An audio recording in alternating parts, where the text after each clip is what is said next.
یہ ساڈے قوم دا حال ہے. آلہ حضرت بریلوی کو فتویٰ پوچھا پیر سید دیدار علی شاہ صاحب. اس فتوی نو ہو گیا 102 سال کہ میرے کو فتاوی رضویہ پیا گڈی وچ میں وکھا سکنا. 1335 پوچھا گیا ہن ہے 1437. 102 سال اس فتوی نو ہو گئے. اج تے نعت خان اور مولوی انہوں نے پتہ ہی نہیں ہوتا بھائی اے جڑا سی لفظ بولن لگیا یہ حضور دی شان دے مطابق ہے بھی صحیح کہ نہیں. نعت خان نعت پڑھتے پڑھتے کہندے حضور میری اکھاں بڑیاں تھک گئیاں. میں آخر تو کیتا کہ وے بھائی تو کیڑا کام کیتا ہے تیری اکھاں تھک گئیاں؟ میں نے دسا نا جی کی کام کیتا ہے. تیری اکھاں تھک گئیاں تو کیتا کہ وے رسول اللہ دے دین دا. اکھاں تے انہاں دیاں نہ تھکیاں جنہاں اپنے جگر کلیجے دے دیتے. تو کہ تیری اکھاں میں تھک گئیاں؟ پہلے حضور دے دین دا کوئی کام کر پھر میں دسی.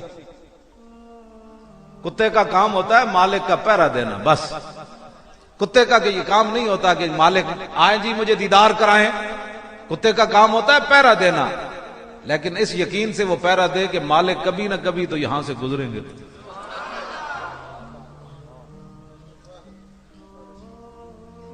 نعت خانوں کو اس بات کی اجازت نہیں ہے جناب بالکل خس خسیاں داڑیاں رکھ کے تھے عشق رسول جناب تے بڑا ٹپنا نچنا. پھر اس تو بعد جناب لگیاں موجاں لائی رکھی سونے. کیڑی موجاں لگیاں نے انہاں دی؟ میں نے دسے کوئی بندہ اٹھ کے. افغانستان چلا گیا انہاں دی موجاں لگیاں. کشمیر چلا گیا انہاں دی موجاں لگیاں.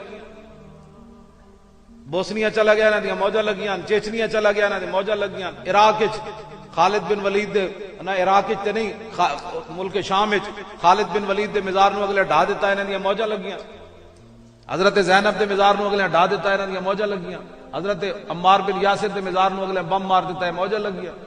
حضرت ویسے کرنی دے مزار نو اڑا دیتا ایک موجاں لگیاں. حضرت مالک نخی دا مزار اڑا دیتا انہاں نو موجاں لگیاں. حضرت یونس علیہ السلام دا مزار اڑا دیتا انہاں دی موجاں لگیاں.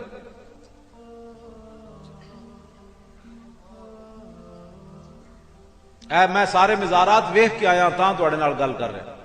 یعنی جس ویلے ٹھیک ہے اس ویلے ایڈا وڈا خالد بن ولید دا مزار تے مسجد بھی اتنی وڈی. ہن جڑی نویں تصویر آئی وہ گینتیاں نال حضرت خالد بن ولید دے قبر نو بھی کھود رہے.